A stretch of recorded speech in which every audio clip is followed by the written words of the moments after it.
Senator John Kennedy didn't just question the FBI director, he exposed a two-tier justice system live on camera. From a $2 million payout to officials who tried to stop a presidential election, to suppressed evidence about Hunter Biden's laptop, to the unanswered questions surrounding Jeffrey Epstein's death.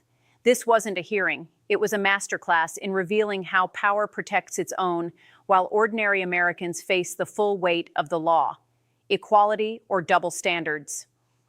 The crack in justice's balance.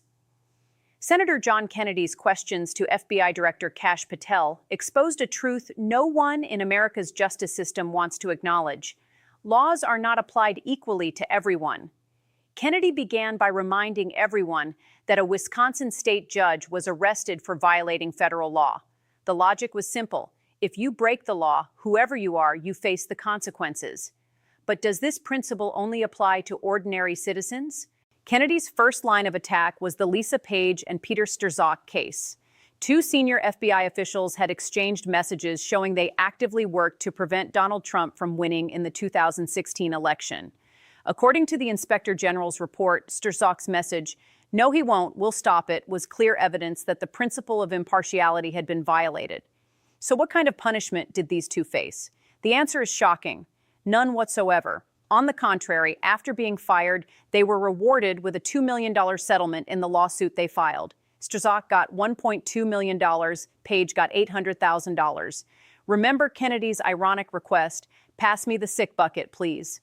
Because if an ordinary American commits a minor rule violation, they face the full weight of the system. But if you're a senior FBI official and you abuse your position to stop a presidential candidate, the government pays you millions. These payments were made with the approval of former Attorney General Merrick Garland. That was exactly Kennedy's point. Mr. Director, worry not. We'll make sure your agency is adequately funded. This judge you arrested in Wisconsin, she was breaking federal law, wasn't she? Yes, that's why we arrested her. She was helping an illegal immigrant escape being taken into custody. Is that right? Yes, and the field agents decided to open the case, work the case. And as Americans, do we get to pick and choose which laws we want to follow? We do not. If you're a state court judge, do you get to decide you don't want to follow federal law? No. And if you violate federal law, you get arrested, don't you? Yes, Senator. That's called equal treatment under the law, isn't it? Yes, Senator. You remember Lisa Page and Peter Strzok, don't you? Yes, Senator. Mr. Strzok worked for the FBI. Mr. Strzok worked for the FBI. I think Ms. Page worked for Justice. The Inspector General found in its investigation that they hated President Trump and they really wanted Secretary Clinton to win. Is that true? That's correct, sir. And this would be the same same Ms. Page who sent an email to Mr. Strzok with whom she was having an affair. Trump's not ever going to become president, right? Right? And Mr. Strzok with the FBI, senior official at the FBI, replied, quote, no, he won't. We'll stop it. Did I read that correctly? You did, Senator. Okay. Now, Ms. Page got quit before she could get fired. Mr. Strzok was fired. And predictably, they filed a lawsuit because in Washington, it's easier to divorce your spouse than it is to fire a federal employee. Why did the FBI give Mr. Strzok $1.2 million and Ms. Page $800,000 to settle a lawsuit? Senator, I do not know that settlement was reached in the prior administration. Who made the decision? The prior Department of Justice. Who in the prior Department of Justice? The settlement for that kind of case can only come from the Attorney General, which would be Attorney General Merrick Garland. So the Attorney General decided to give Mr. Strzok $1.2 million and Ms. Page $800,000 after they were fired after actively interfering in the 2016 election. Is that right? My understanding is that was a settlement they agreed to. Pass me the sick bucket, please. The Hunter Biden laptop.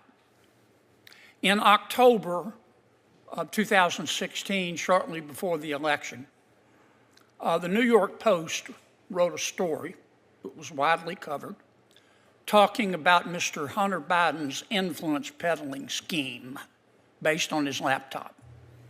A couple of weeks later, Secretary of State, soon to be Secretary of State, Antony Blinken, organized a group of 51 so-called intelligence experts. Had some real rock stars on the list. Jim Clapper, John Brennan, Michael Hayden, Leon Panetta, and they said, oh, no, this story in the New York Post is not true. It's based on Russian disinformation. You remember that? I do, Senator, as the lead investigator for Russiagate for the House Intel Committee. Yeah. The FBI had had the laptop for 10 months, hadn't they? They did, Senator. So the FBI knew right before the election that it wasn't Russian disinformation, didn't they? And that was confirmed by the Inspector General's report. Yeah. Who at the FBI refused to let the FBI tell the American people the truth? I don't have that name in front of me, sir. Well, would you look? I will, sir. I'd like to know. I'd like a name, not a division. I'd like the name. A person with a brain and a beating heart. Yes, sir.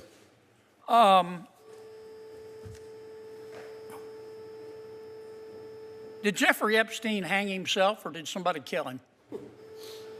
Senator, I believe he hung himself in a cell in the Metropolitan Detention Center. Are you going to release all the information about that? Senator, we are working through that right now with the Department of Justice. When do you think you'll have it done, Cash? I think in the near future, sir. Like before I die? Senator, we've been working on that, and we're doing it in a way that protects victims and also doesn't put out into the ether information that is irrelevant for production of the public, such as CSAM. Thank you, Mr. Chairman. Senator Reid. Thank you very much, Mr. Chairman. Thank you, Director. As you're well aware, DOJ... Point. This kind of settlement can only be approved at the Attorney General level. So the person at the very top of the system deemed it appropriate to pay this money. Why? Because those in power protect their own. For the average citizen, justice is the law. For the wealthy and connected, it's an insurance policy. Hunter Biden's laptop, real or Russian disinformation? Kennedy's second target was the Hunter Biden laptop scandal that broke weeks before the 2020 election.